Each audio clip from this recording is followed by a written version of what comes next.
All right. So a couple days ago, I had not the idea, the motivation to actually start doing these little recording sessions where to help with my sanity and my organizational skills, instead of just talking to myself through stuff for my long-winded story that I've been constructing for almost a decade, I would record myself rambling about my characters.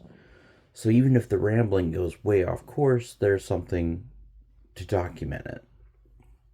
And so this will be the first official um, Yap session, I guess, for my book series that I am working on.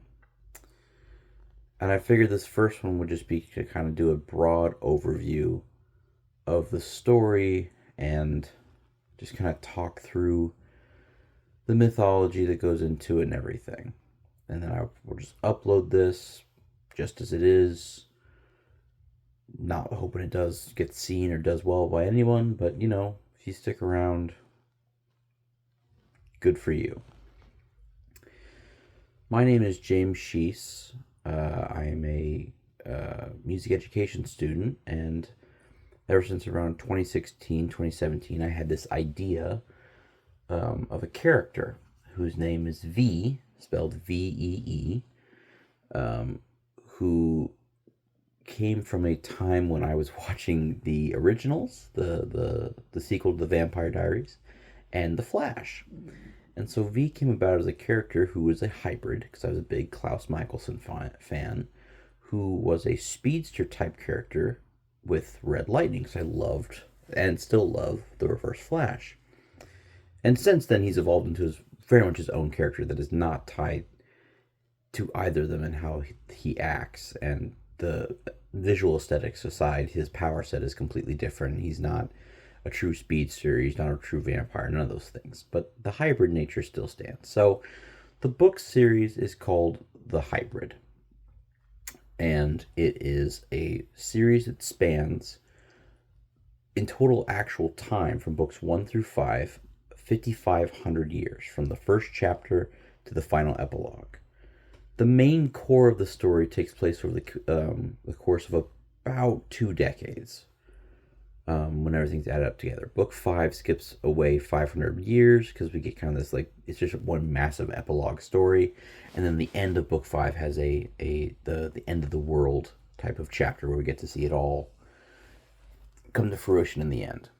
So before we get into this, I think I'll just explain the mythos portion of it, because around the same time that I was making V, I got the inspiration to try and to illustrate my own versions of life and death and good and evil. The inspiration there comes from Discworld. I watched Hogfather, the movie, and I loved the personification of death in that, so I decided to illustrate my own and then give him his own brother, and they had their own lore. So we're going to get into that. This is mostly a mythology yap about how the world will play out and how everything will go down. And there's parts I won't go over. This is the broad strokes, but we'll see how far I go before I cut myself off. So, in the very beginning of it all, we have time and the void.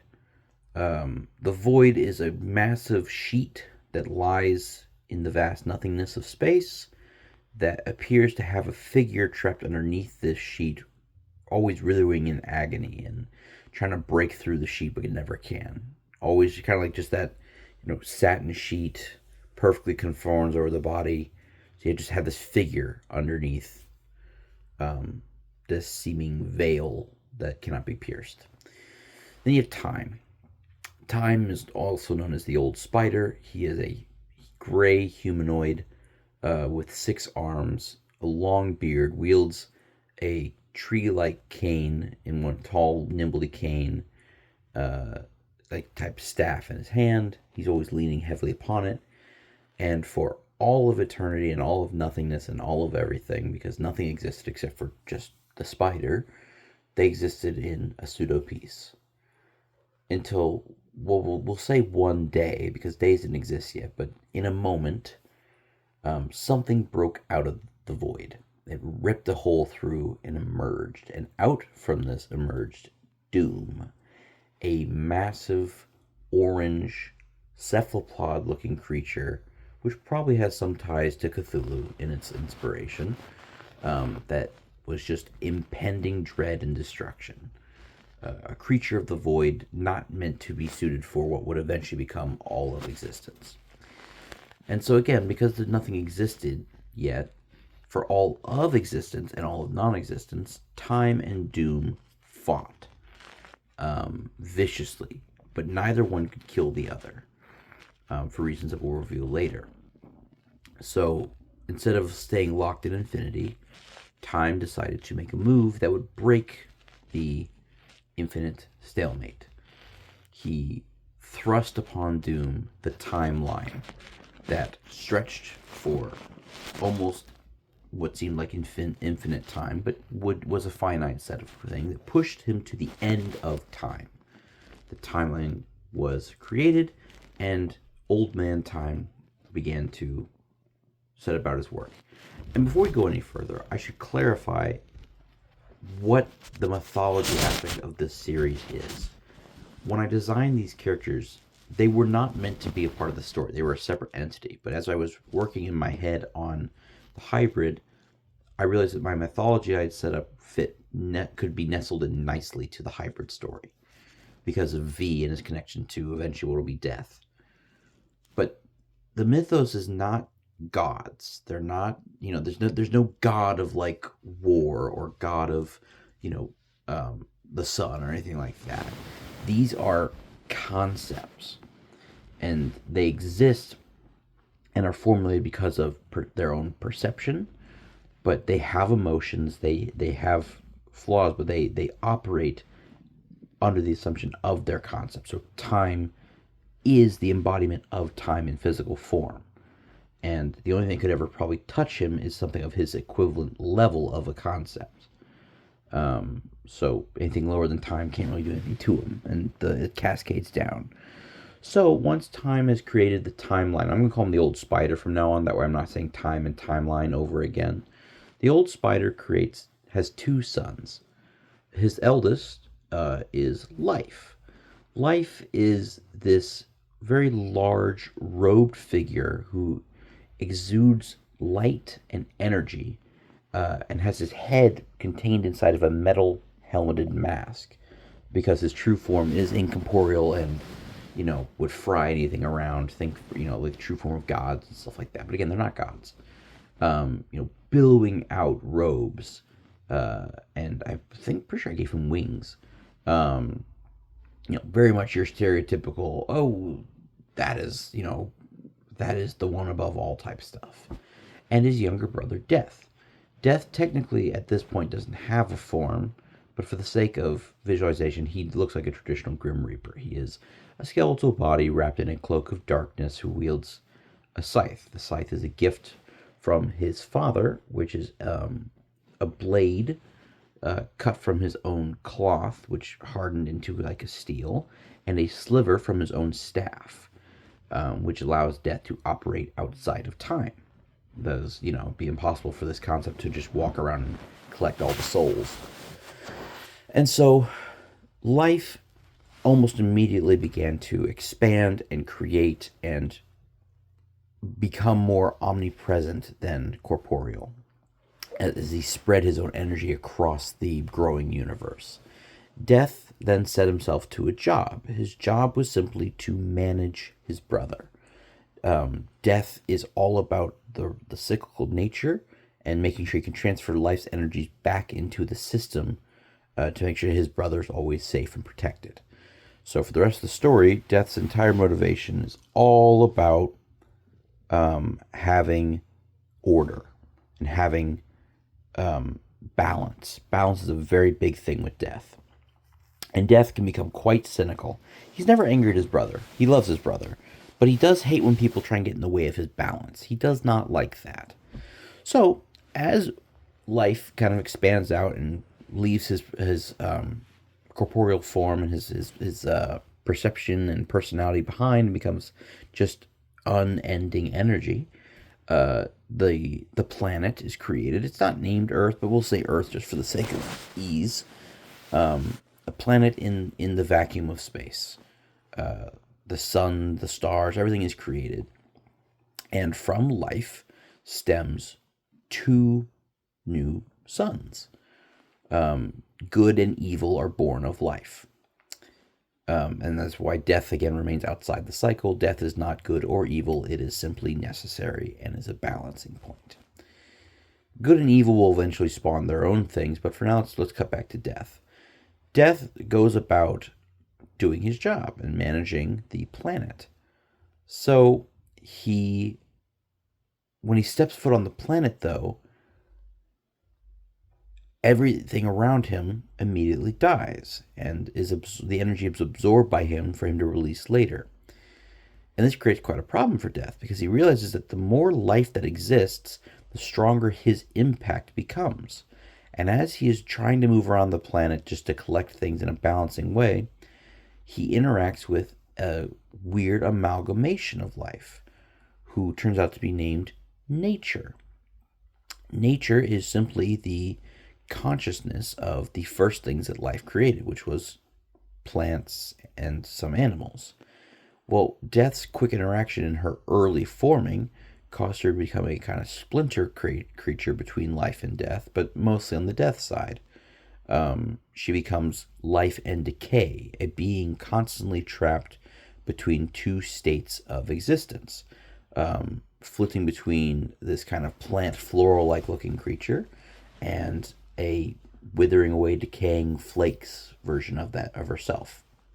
She becomes what is known as Death's plague, his first plague, because he realizes that by having a proxy on the planet, the proxy can initiate itself and execute its own commands without wiping out half of life on the planet for balance sakes. So decay becomes a natural phenomena on the world. As things die, the energy is absorbed back into the ground and things decompose and decay. We learned this in science class.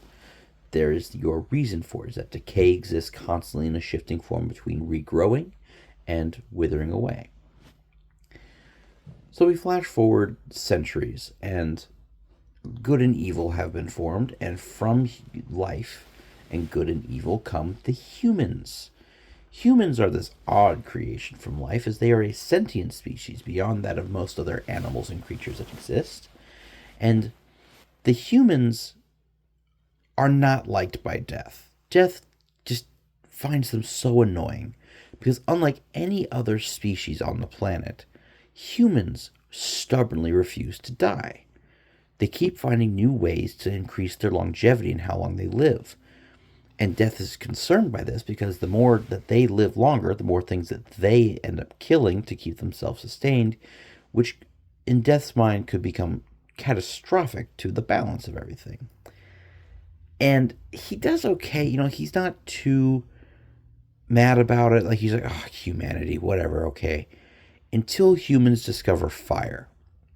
And that puts Death over the edge, because humans treat fire like a toy, like a tool, but they don't fear it. They just think it gives them all these answers. It lets them live longer, cook their food, all these things. And Death, and it's like they're spitting in Death's face, saying, "Oh, we can't process raw meats as easily, so we don't live as long. We have to go forage for different things. Nah, we're gonna burn this meat so we can cook all the bacteria out of it, and then we're safe to eat it, because we're gonna live longer now, and we're gonna have more protein, or we're gonna have more ways to do things. Oh, it's dark outside and creatures are gonna hunt us. We're gonna have light now in the darkness, so that we can see at all times of the day and night. Oh, it gets cold sometimes at night and in different seasons. We're going to have fire that will keep us warm, so we don't have hypothermia and die." And Death is like, these people, it's so annoying. Okay, fine. And when he sees all this spitefulness with the fire, he decides to go show him a lesson. And Death, being a little overwhelmed with his own emotions, forgets that when he goes onto the planet directly, he usually ends up creating something new or a bad thing occurs. In this case, he creates burn. Burn is the second of death's plagues. And burn is kind of created from his wrath. And so Burn has an interesting personality. He's more of a mindless monster that just roams like a wildfire. He just starts heading in a direction and just doesn't stop till he consumes everything. Fire is the consumption portion of death. We have the decay and we have the consumption. Fire is an unending flame that will just keep on consuming and transferring energy, transferring matter into energy, which is part of death's job, turning all life back into its energy form and giving it back into the system. Well, the problem is burn kind of backfires. Fire kind of goes uncontrollable and decimates a large portion of the planet. And the good news is humans are afraid of fire, or at least more wary of it. The bad news is death has to smite burn out of the sky because that's just, he doesn't like admitting that one. So death smites burn out of the sky, and where his body lands is what is soon to be known as the Southern Fire Ridge, a ridge of mountains and volcanic activity that is uninhabitable and even millennia after all this has happened still burns hot. It will be a prominent point later in the story. And I should explain what burn looks like. Burn is a multi-armed, four-armed creature made of living flame. Those arms sometimes turn into wings depending on how he's feeling, if he's flying or walking. And yeah, he's the second of death's plagues. So we'll pivot back now to life's children. So, death is going on all his shenanigans of just trying to keep balance. Good and evil decide that they want dominion over the planet. And in a battle of morality, good comes out winning. Way early on in the advancements of man, that being good and kind and helping tends to lend to more survival than being mean, cruel, and murderous. So evil is kind of banished from the planet. But that's a problem, because where's he supposed to go? These two brothers, they're bound to life's creations, and there's nothing for evil.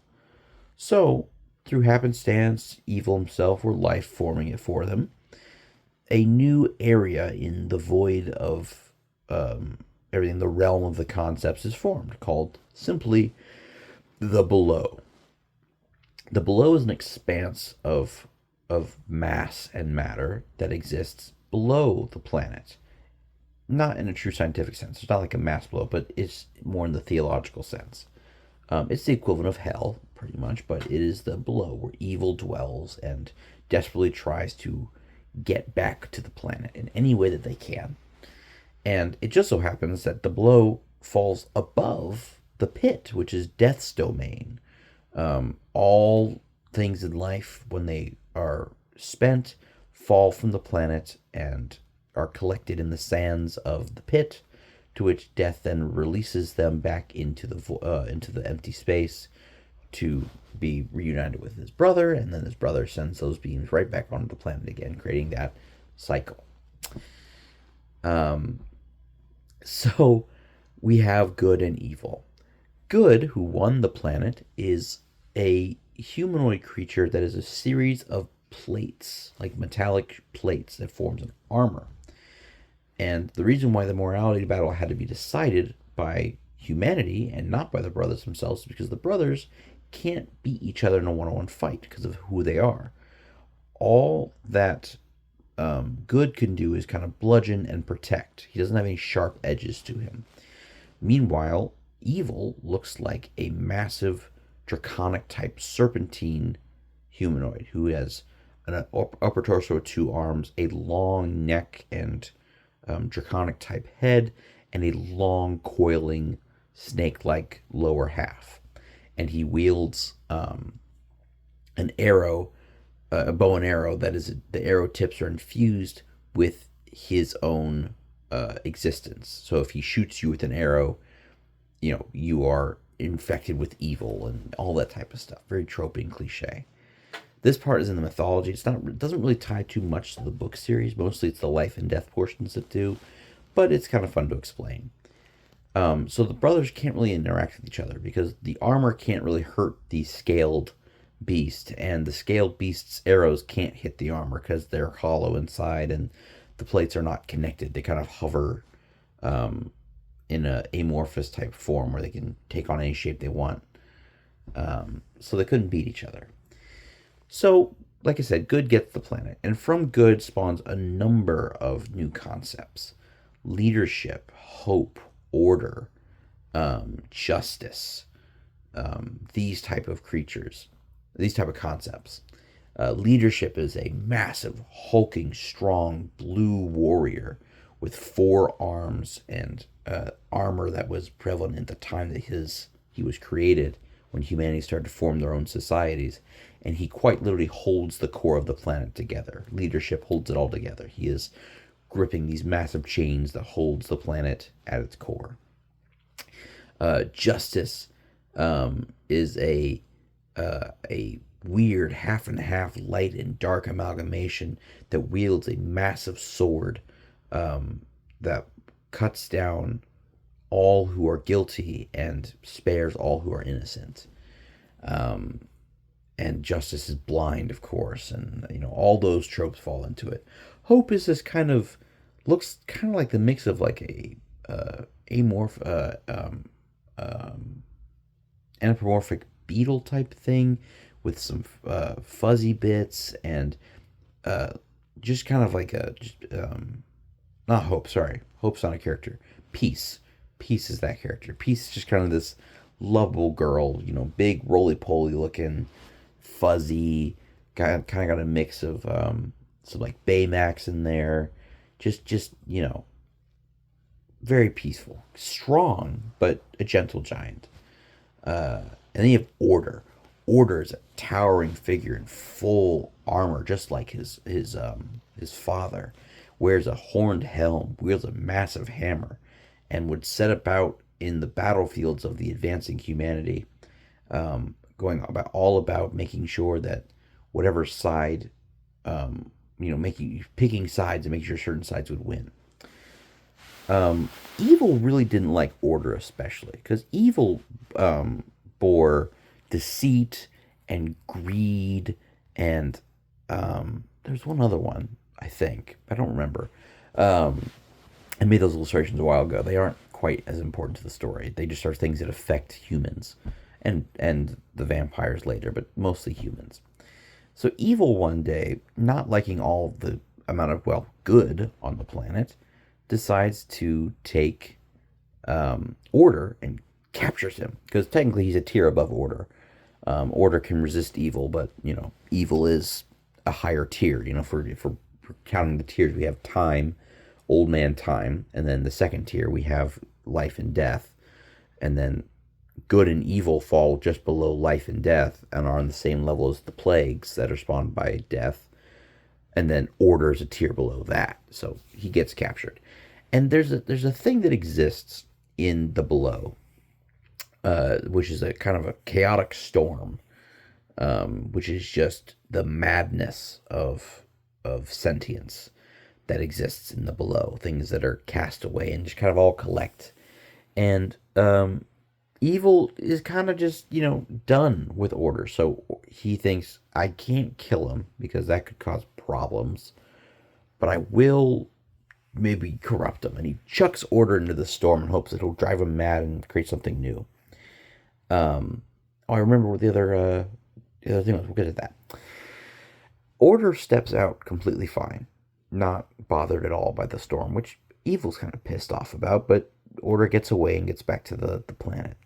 But something else emerges from the storm, and the storm dissipates, and what's left in his wake is a splinter of Order known as Chaos, who has absorbed this, chaotic storm and is insane. And Chaos is a kind of a dark magenta skinned warrior with some armor, very strong, but has a flaming blue skull, like blue fire, from a skull with golden eyes, with like golden gems in its eyes. And the evil is flabbergasted by this, but chaos turned out to be quite powerful because while he is formed from order, he kind of takes on a different placement in the tier system of these concepts because he's literally chaos. So order or evil learned very quickly to not mess with chaos and just let chaos be. The other concept that is associated with evil is fear. Fear was a concept that would look like whatever the individual was going to would fear. So it had no form per se. It was always just whatever you feared, fear would look like. And fear was so confident in his abilities because he felt that well, he could make anyone scared. He might as well go try and hit above his belt, hit above his weight class. And he goes to the old spider, like a genius that he is, and tries to scare Time. Time does not enjoy this, does not find it amusing, and instead forces fear to see every single possible fear through all of time and space at once. And it locks him into this form that becomes like this two-headed, eyeless, weird mouths and open wounds and odd limbs and all these things, stuck as a hideous monster for the rest of eternity. As kind of a lesson to not mess with time. So those are the majority of all the mythological concepts we have to deal with. Death forms two other technically plagues. Disease is born of as humanity begins to not only learn to conquer fire again, but also starts growing in groups. Death decides that he can't just like go through and cause mass deaths anymore. It doesn't work for balance, and it creates problems. So he creates a plague that takes on a sort of an insectoid appearance, is wrapped in a cloak, wielding an odd lantern that walks around the settlements of humanity and slowly absorbs just pieces of life off of them, like statically. And, the young and the old who don't have as much resistance to this type of effect can die from, well, disease. So disease sweeps through towns and is always in the movies, a wandering traveler in the world. He just is always moving around because that's, how diseases work. Diseases spread. And then the last plague that is made for a while is famine. Famine comes from the sea and is a big old winged, kind of aquatic, like almost amphibious type creature that wields a spear honed from Death's own cloak, similar to how his scythe is honed from his father's cloak. And where that spear is chucked, kills all the food resources in the land, and famine eventually proves to be too unwieldy. So Death turns famine into a race known as the vampires. He decided that humanity was potentially going to expand too fast. And the risk of that was, as much as he dislikes them, he didn't want to kill off half of humanity every time they got too big. So he decided to create a species that could rival humanity while staying within the realm of not expanding too far. So he created the vampires, spelled Vampyres, vampire. They burn in sunlight because the sun comes from life and they are creatures of death. And they have the capabilities of eating anything. They are fast, they are strong, they have pale red skin, they have abilities dipped in shadow, which is associated with death, and they live on their own separate continent away from the standard human continent. And the vampires recreate very quickly, but also age odd compared to humans, and we can get into that another time. But the vampires are a race created by death to rival humanity in the hopes that they are kept contained. And that's kind of the establishment of the world for a while. There is this impending doom, of course, as time moves forward. Doom gets closer, but it's still ways off. So now we get into kind of where actually the book ties into mythology. And we won't go into too much detail this time around because I want to make more of these and I'm still flushing things out after even a decade. So V is created in a laboratory as kind of indirectly a spite of death. He is a hybrid and he's a half vampire, half human, but he operates under having both full vampire like DNA and full human DNA. He should not exist. He is created through extreme circumstances. He should not at all exist. And it is a spit in the face to death. So as the books go through their time, we don't really get to meet Death and see how he ties into the story until book 3. Books 1 and 2 are just, plot related, and well, obviously they're plot related, but they're developing the relationships that he has with the other characters and the world and where the world is kind of going. There's these hints of how humans are growing more and more powerful, so on and so forth, and that's causing problems with even the balance in the short term of a few human years. In the long scheme of things, Death is getting nervous. Death cannot go onto the planet at this point, even to create a new plague, because if he did, half the planet would die. Burn is dead because he was knocked out of the sky. Nature and decay was conquered by humanity with their, metal cities and their advanced building techniques and their reliance on their own crops and hunting, and they get around decay.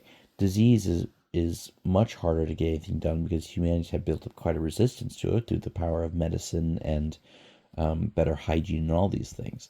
So Death is kind of stuck because really the only thing that's keeping him able to collect the souls of humanity so they don't overpopulate and cause a problem, because if they live too long, there's no more energy to be put into the system.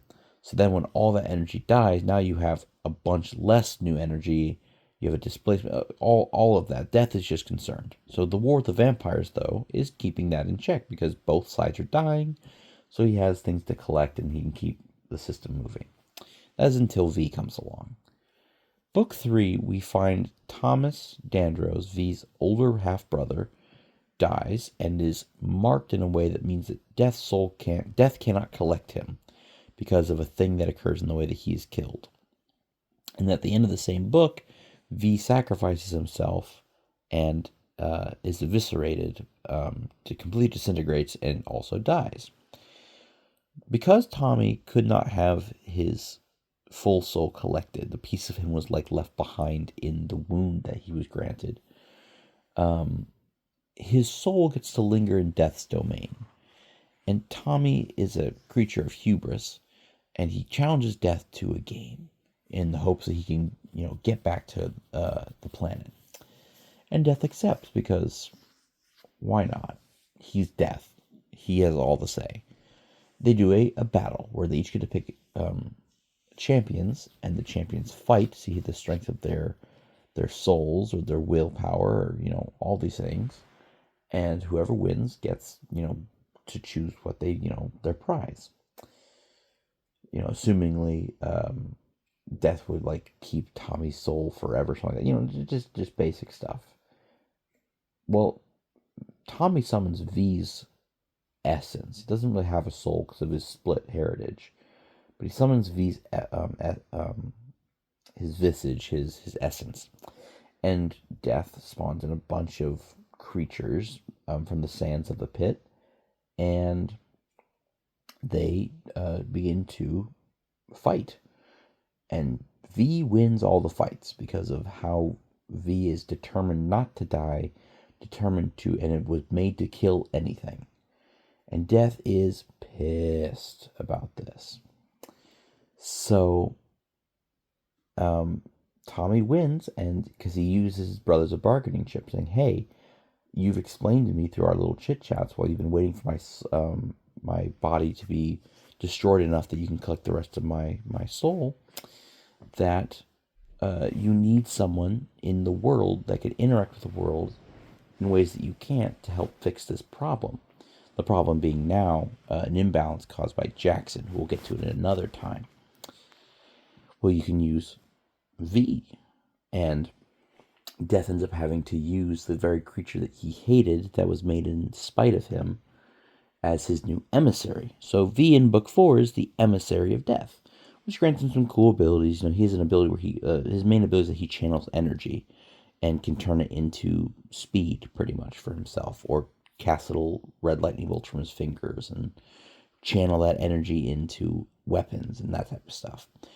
But the problem is, of course, he can't channel too much or else he disintegrates himself, and he can only store so much, it's very limited capacity, and all this jazz. Well, V now has a direct tether to an unlimited form of energy, which is the energy of death, the essence of death. So he has an unlimited form of energy, which jumps him up in power. V goes through the entire book, kind of dealing with the ramifications of what he is now, and he, wins the day, defeats Jackson, sets him free. Jackson goes off and becomes a star 500 light years away. The radiation from that is what causes the problems in book 5, because Jackson's energies have been spread over. He's an amalgamation, a weird anomaly of life energy, and that life energy has begun to corrupt things on the planet because there's not supposed to be that much life energy hitting the planet. Yada, yada, yada. Book 5 is all about V accepting his role as not the emissary of death, but the newest and final plague that death will create. Because of the way he was revived, he is no longer just the hybrid, he is a potential concept. And so death finally gets it right in terms of his plagues. Because there's one idea that is universal for any living creature, and that is hunger. So V becomes death's hunger through, we'll get this things I'll go over later in a different video, because it's a lot to go over. But pretty much V becomes a concept at the end of book 5. He becomes the concept of hunger, the plague of hunger, death's hunger, death's need for balance, his need to consume and redirect energy. So in all of that, we skip ahead 5,000 years at the end of book 5, and we're left with 2 characters, the last 2 living creatures on the planet. The planet is dying. There's volcanic activity everywhere because Fred, our resident reincarnation of Burn and a pyromancer and all these things, which again we will cover in another video, has lived too long, and V is the only creature that can kill him because they're both concepts at the same level. V embraces his friend, stabs him in the back, releasing them both from torment of living for 5 millennia, and the resulting implosion that occurs from all of Fred's energy being released burns the world away, and its death closes its fist around it. Now, why did that need to happen? Well, if you remember, Doom is at the end of a timeline.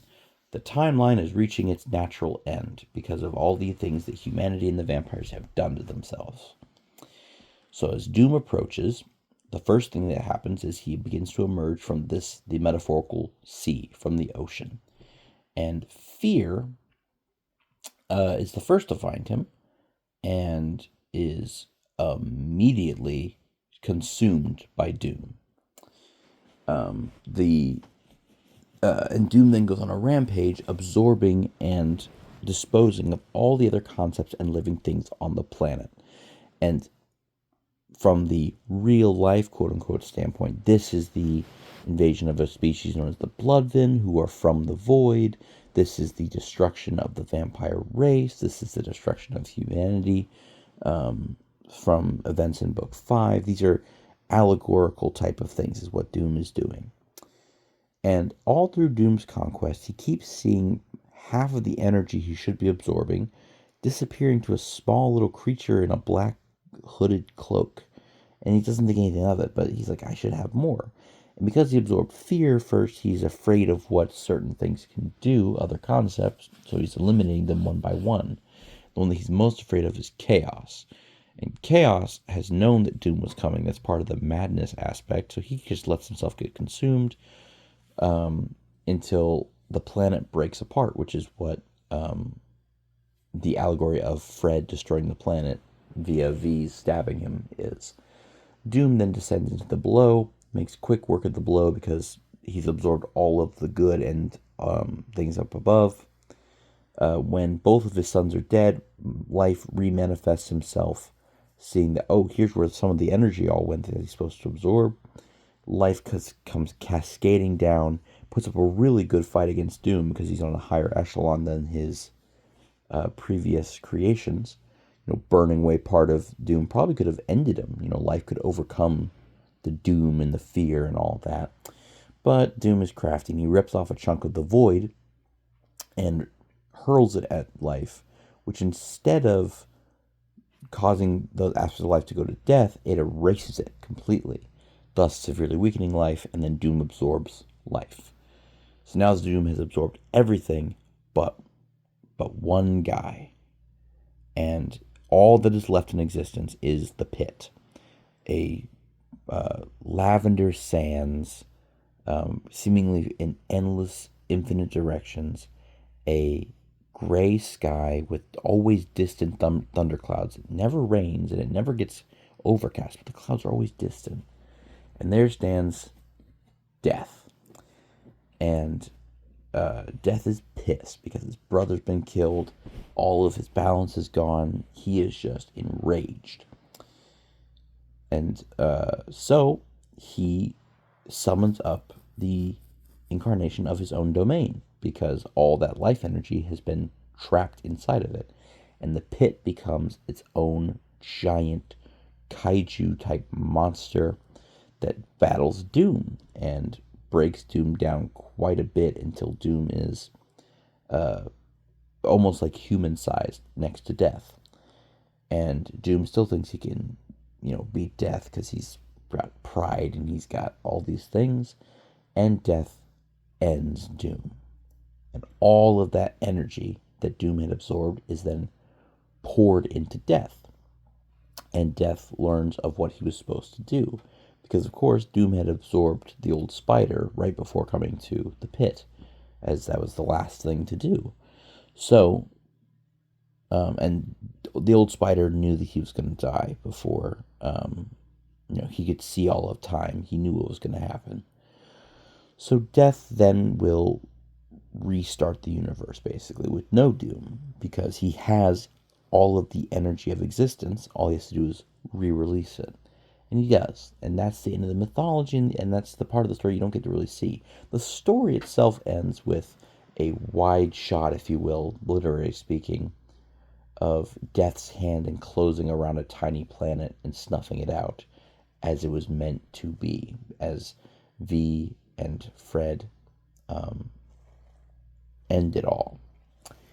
And so these two ideas went together really well because the story's point of view, the point of the story, not the mythology, is it's talking about the implications of life and death and balance, but it's also talking about what V's purpose is.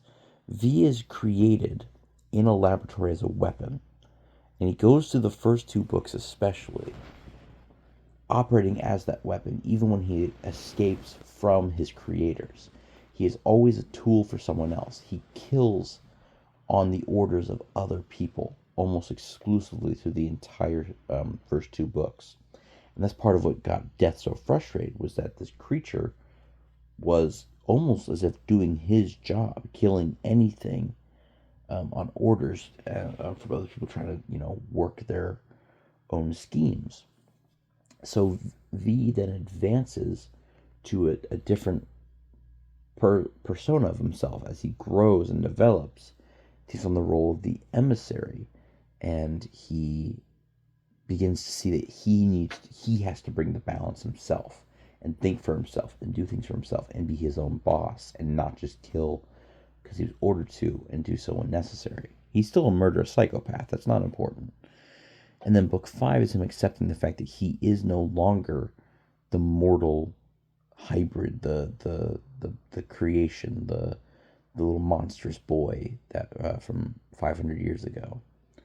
He is something beyond that. Sorry, 1 second, please. Getting tired. It's late at night when I'm recording this.